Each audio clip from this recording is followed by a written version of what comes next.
Hi, I'm Jack Peck. I'm the president of FastFetch Corporation, and these are my notes on innovation.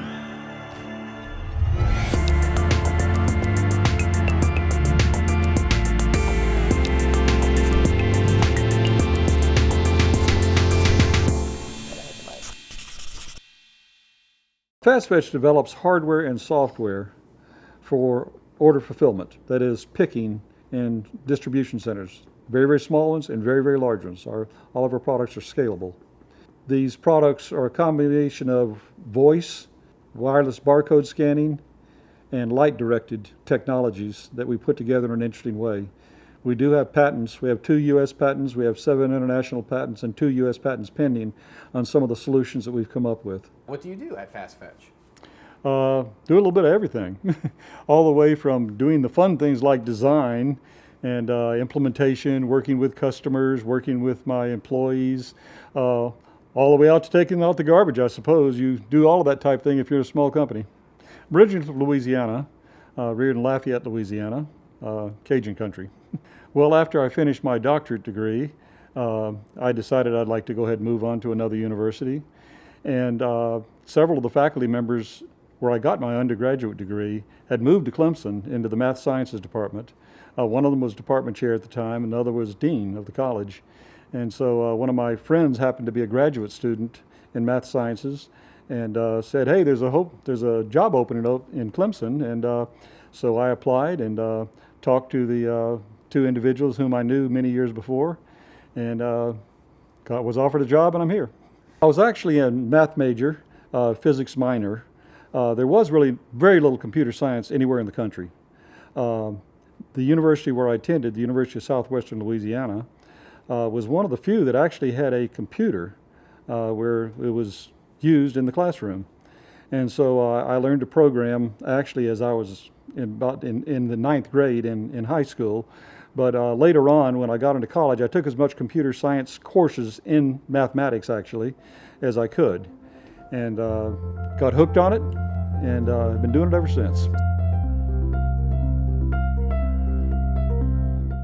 Computer science was still developing, as you might imagine. In fact, if you look in the dictionary, in 1960, a computer was a person who computes, uses a calculator for the most part. And so I started in what's called machine language on the IBM 1620. It's a very old machine. Went up to what's assembler language, a little bit symbolic programming. Went up to Fortran, went up to COBOL, and of course many other languages between there and where we are now with C#. One of the things that is probably kind of humorous, nothing I ever took as an undergraduate or a graduate student did I really teach. The field moves so fast, you have to educate yourself into the new subjects so that you can keep up in the field and present to your students the newest developments. People are having to stay on top of the changes, and it takes a lot of work to stay on top of the changes in computing if you're a faculty member. But you have to stay on top of them if you're going to prepare your students to jump right into the workforce and be effective. When I came to Clemson, I was in mathematical sciences, which was a combination of a lot of different areas of mathematics, statistics, operations research, modern algebra, those types of things. I was really the first computer science faculty member hired at Clemson back in 1971. I went as director of what was called the Division of Information Systems Development on the university, still active, by the way, on the campus, where we did a lot of development of systems for state government.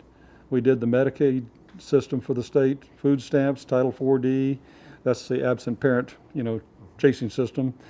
Title 20, we did medical record systems. There's the State Development Board. We did site systems. A lot of different systems we did for the state. Did a lot of work for the governor's office back then too. And as a result of that, I had quite a number of graduate students who were attracted to the program in math sciences.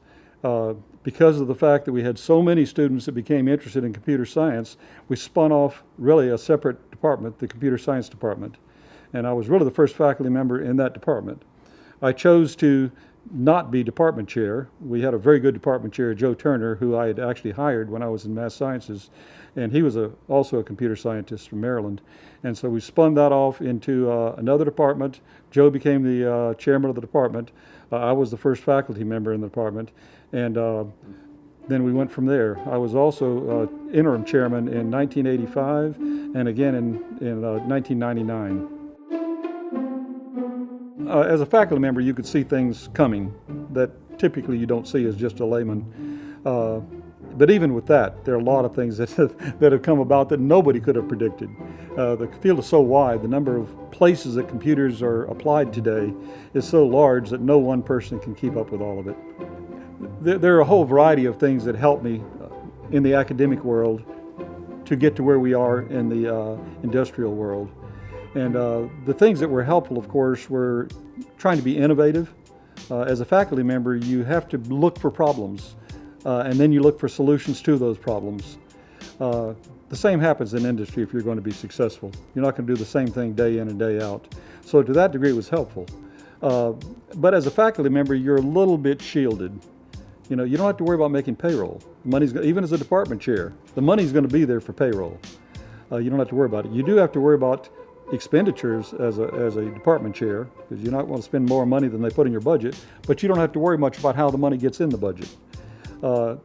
There's a little bit of variation from that idea, however, because many faculty members are now pressed to bring in external funding for their research.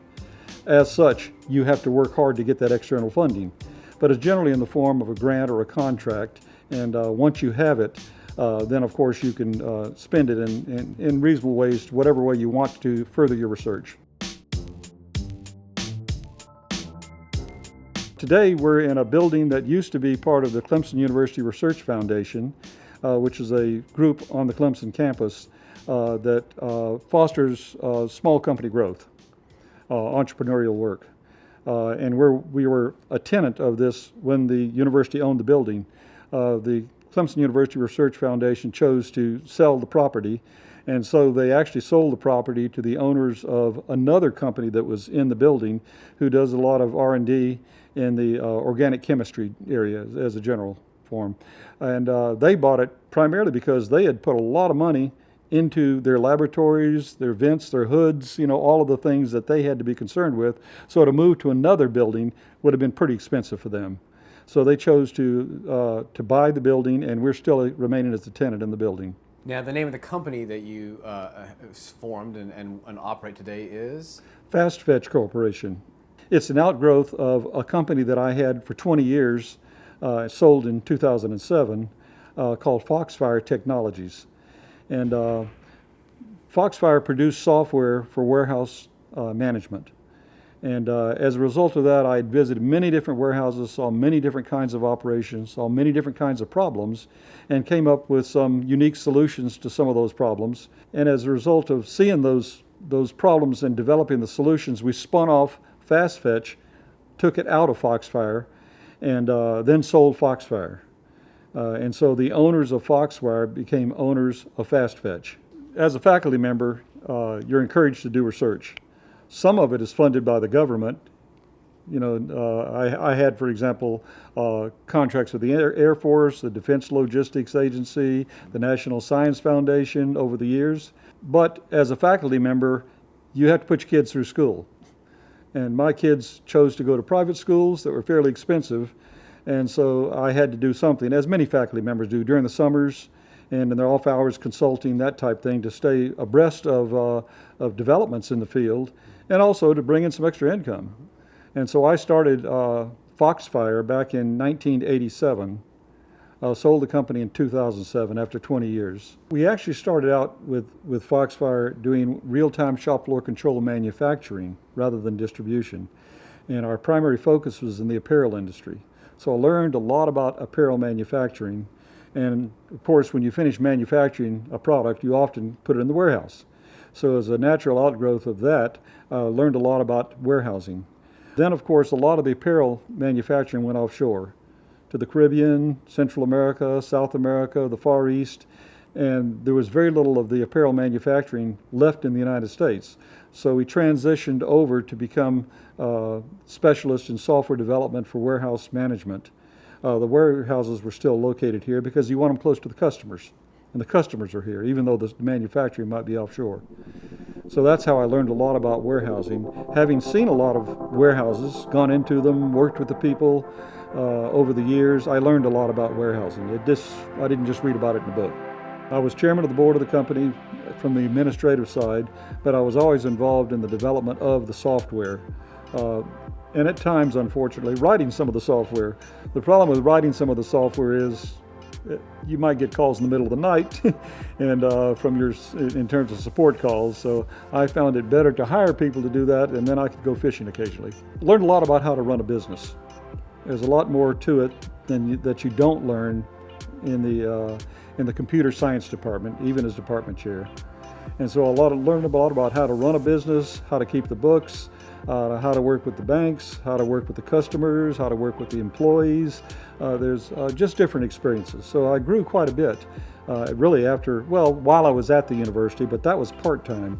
In 2000, when I was retired from the university, I became full-time with FoxFire. And at that point, of course, I learned a whole lot more. When we started FastFetch, we started like a lot of people do, self-funding. And nobody wanted to spend a lot of money, so a lot of us put in time rather than money. And as a result of that, we've had no outside investment. So we've grown organically with the sweat and equity of the people that were starting the company. Some of us had other income, like I was retired, and so was my partner, Ed Page, retired. So we had other income. We didn't have to worry about putting beans on the table. Some of the people didn't.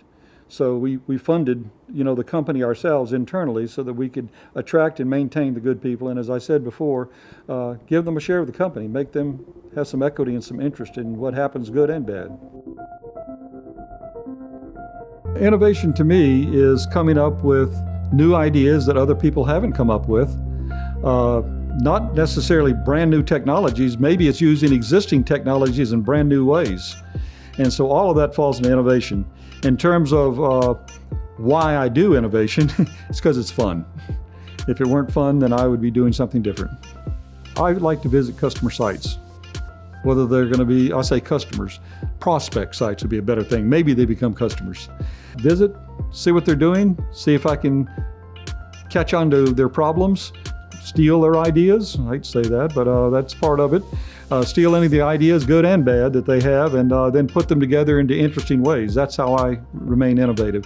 I can't simply sit at my desk, looking at my computer every day and come up with these ideas. Maybe some people can, but I can't. I have to go out into the world and meet people.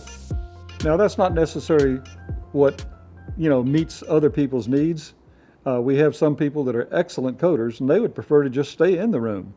And I will then do design. I will be the translator from the problems and solutions that I see out there in the field to the solutions in a form that then I can hand to them, and they can actually sit down and start writing code.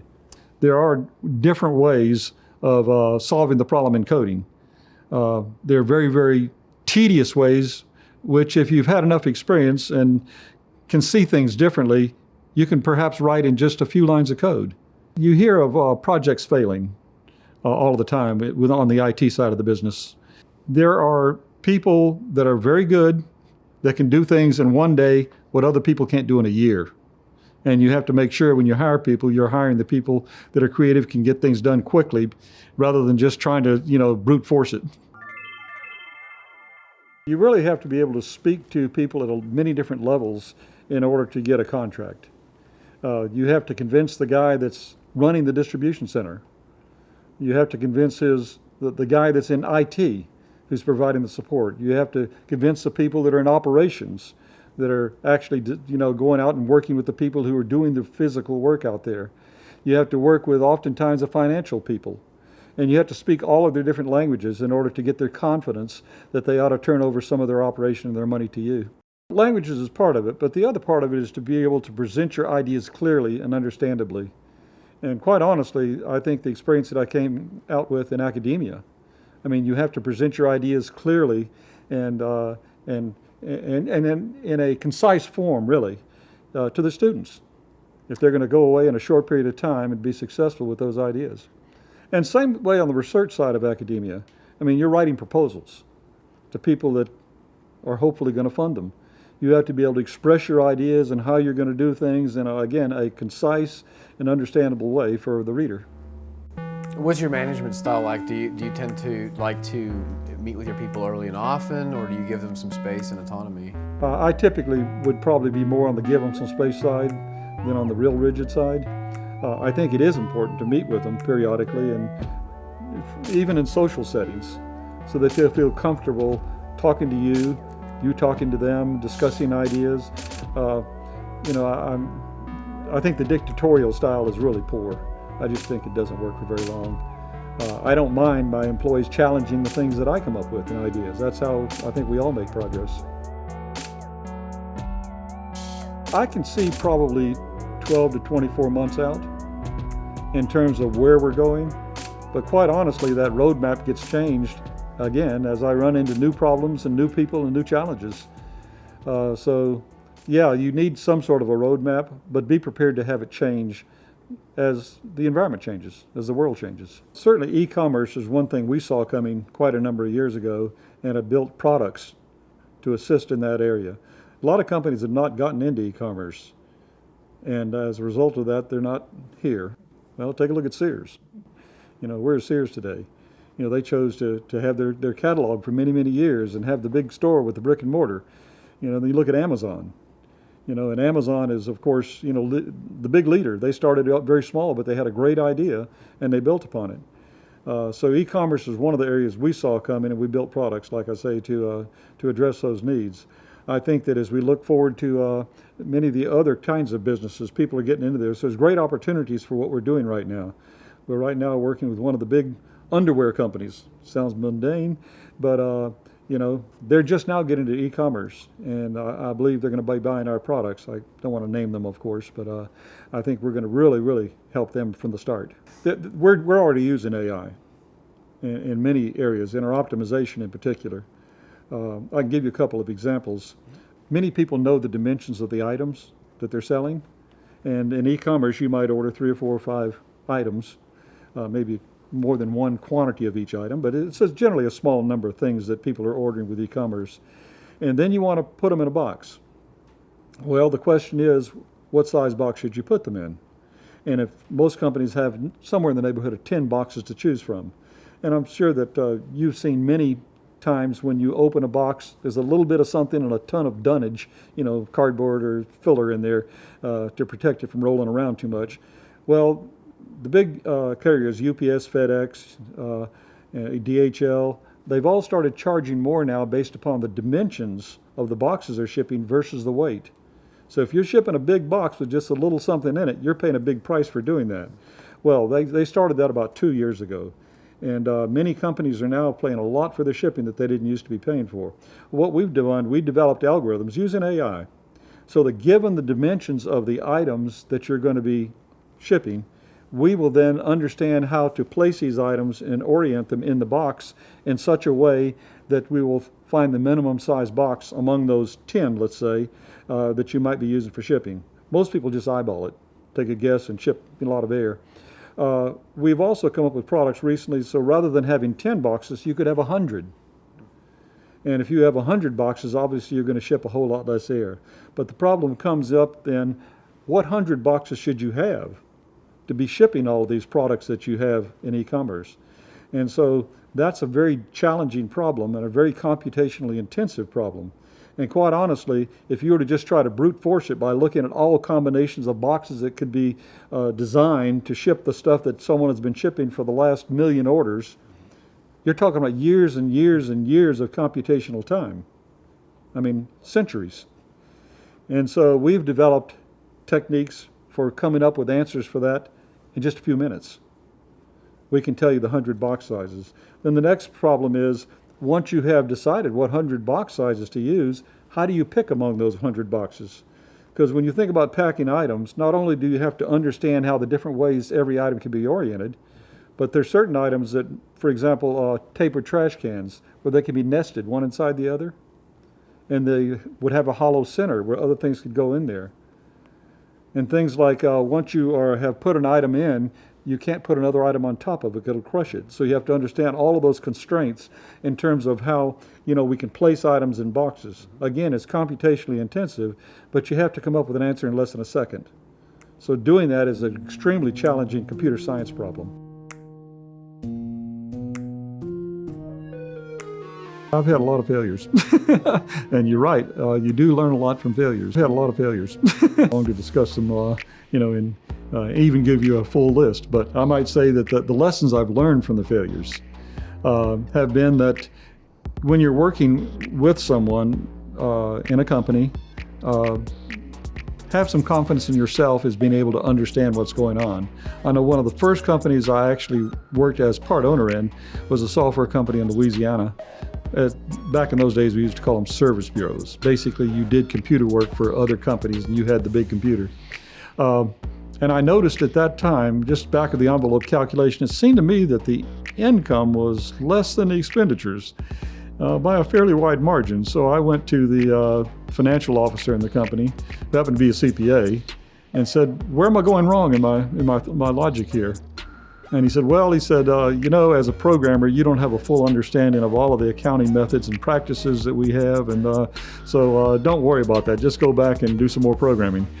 I guess about a month or two after that, when the sheriff showed up to put a padlock on the building and arrest the financial officer, I began to understand that, hey, if you can't understand the answers that are given to you, then either you're too dumb and shouldn't be investing your time and your money in the company, or someone's not telling you the truth. And in either case, you shouldn't be investing your time or your money in a company like that. So the thing that I learned was that, hey, ask good questions and be prepared to understand them. And keep asking those questions until you get an understandable explanation. Now, I'm talking about more like running a company rather than, building products in a company. But it's all really important if you're going to be part of ownership of the company. Any advice or anecdotes for people who are looking to take on partners? Well, I think you need to get started in particular with people you trust. And typically, if you trust them, you know them. So it's not just saying, oh, this person has skill A and I have skill B, let's put them together and we're going to be successful. It takes more than that. And so I always started my companies, not always. I learned to start my companies with people I knew and trusted. And that's definitely the case with FastFetch today, and with FoxFire for that matter. They were both successful, and I think one of the big reasons was because of that. And people that are dedicated, reliable, and smart. Those are the attributes that I always look for. We're in the computer field, so obviously computers and software and Google and all of those other things we think about are really, really great tools. But quite honestly, I look at the people that I work with or that work for me as tools as well, to keep them properly motivated, to support them in the ways that they can be successful, get things done on time, get things done in budget. Those are the most valuable tools I have, as they would in any company probably. What are some bits of advice that you would give to young folks out there who are looking at the computer field? Well, first of all, hopefully it's fun. You've done enough of it so that you believe it's fun, because if it's not fun, get out of the field in a hurry. But I think to go to a college that has an established computer science program, or computer engineering perhaps, or both, and then if you can, get into a co-op program, meaning that you study for the first year and then typically you alternate work and study on every other semester until your senior year. Then typically you go back for a full year in your senior year. Generally it takes about 5 years rather than 4 years to get a degree, but the experiences that you've had, the problems you've seen, the insight that you get, you begin to appreciate what you're doing, in particular in your senior level courses, that you really wouldn't have the understanding of insight to fully appreciate and study well and do well in those courses. So I think that's the best way to do it if you're wanting to get into the field. Ethics is extremely important in business. It takes a long time to get the confidence of your customers, but it doesn't take long to get rid of it if you do things that are unethical. In terms of running the company and the employees, my motto is, if you can at all, hire people that are smarter than you. Because again, if you don't, then you're going to have to do a lot of the work yourself that you really ought to be giving to your employees.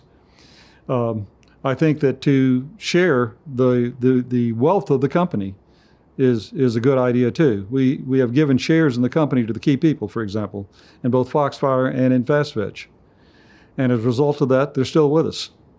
The other thing is bonuses. At the end of the year, if the company made money, guess what? They're going to get healthy bonuses.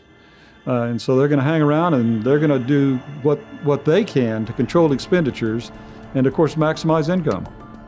I'm Jack Peck, and those were my notes on innovation.